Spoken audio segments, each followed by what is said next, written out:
Welcome guys, ये हमारी series the story of periodic table का थर्ड पार्ट है। इस थर्ड पार्ट को हमने दो सब पार्ट में डिवाइड किया है।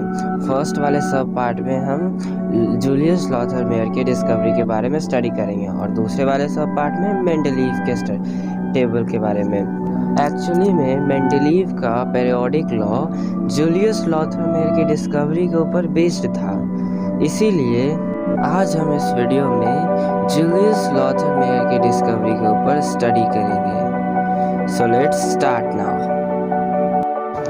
जूलियस लॉथर मेयर एक जर्मन केमिस्ट थे। उन्होंने 1869 में उस टाइम के डिस्कवर जितने भी एलिमेंट्स थे उन पे रिसर्च करना स्टार्ट किया। उन्होंने टोटल 28 एलिमेंट्स के एक टेबल बनाए। उस टेबल में वो ये ऑब्जर्व करना चाहते थे या वो ये शो करना चाहते थे कि अगर एलिमेंट्स को उनके एटॉमिक वेट के अकॉर्डिंगली इंक्रीजिंग ऑर्डर में अरेंज किया जाए तो उनके वैलेंसी में किस तरह का चेंज आ सकता है।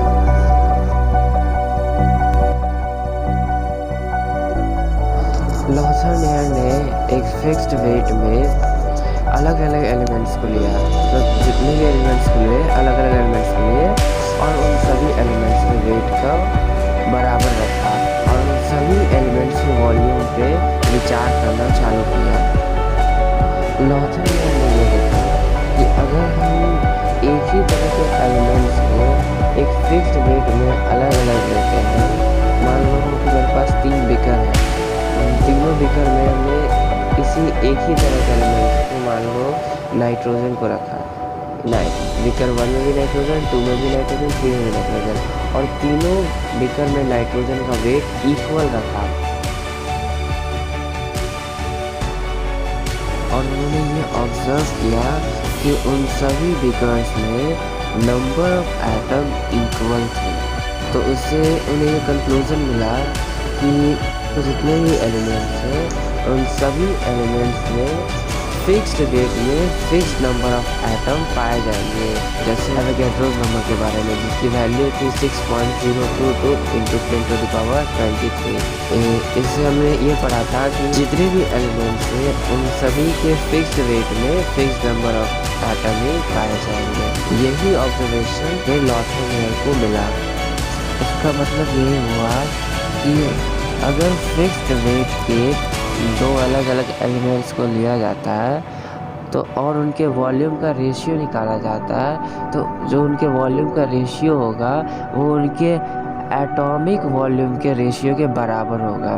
अगर मान लो हमने 2 बीकर लिया, 2 बीकर में एक बीकर में हमने 10 ग्राम नाइट्रोजन लिया और एक बीकर में 10 ग्राम ऑक्सीजन, तो इन दोनों का जो वॉल्यूम होगा, जैसे मान लो ऑक्सीजन का वॉल्यूम x है और नाइट्रोजन का वॉल्यूम y, और इन दोनों वॉल्यूम का अगर रेशियो निकालते हैं तो x:y होगा और यही x:y जो रेशियो है इन दोनों को एटॉमिक वैल्यू यानी जो नाइट्रोजन के एटम का वॉल्यूम और जो ऑक्सीजन का एटम का वॉल्यूम होगा इन दोनों वॉल्यूम का रेशियो भी x:y के बराबर ही होगा।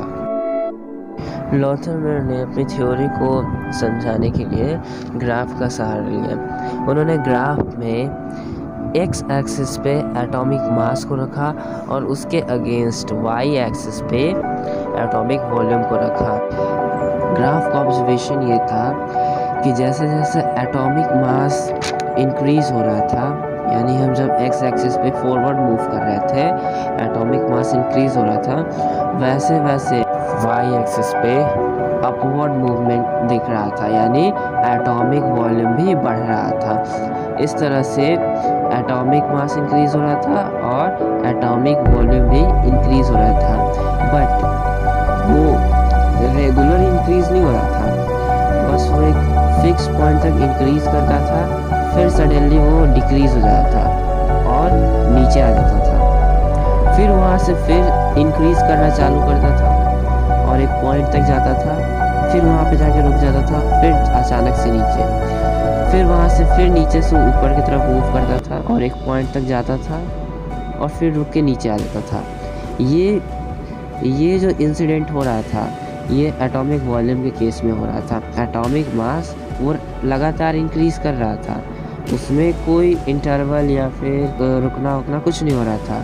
बट एटॉमिक वॉल्यूम यानी वाई एक्सिस पे हमें ये दिख रहा था उस टाइम तक ऊपर जाता था, फिर रुककर एक पॉइंट पे, फिर अचानक से नीचे, फिर ऊपर जाता था, फिर एक पॉइंट तक पहुंचकर फिर नीचे।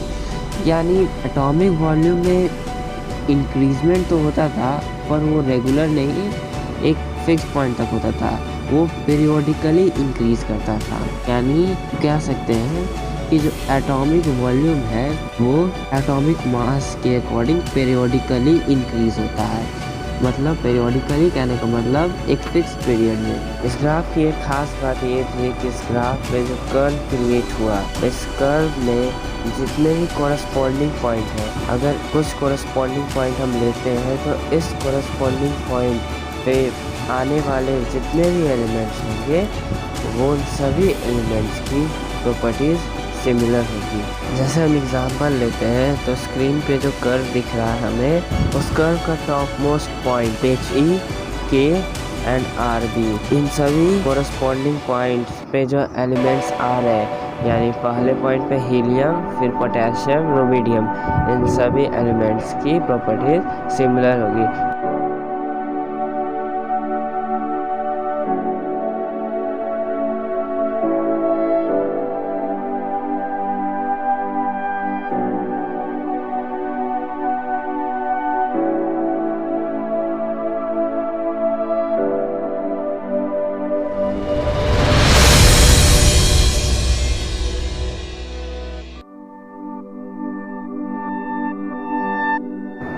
लॉथर मेयर का ये डिस्कवरी या क्या ये थ्योरी का ज़्यादा फ़ायदा मेंडलीव ने उठाया।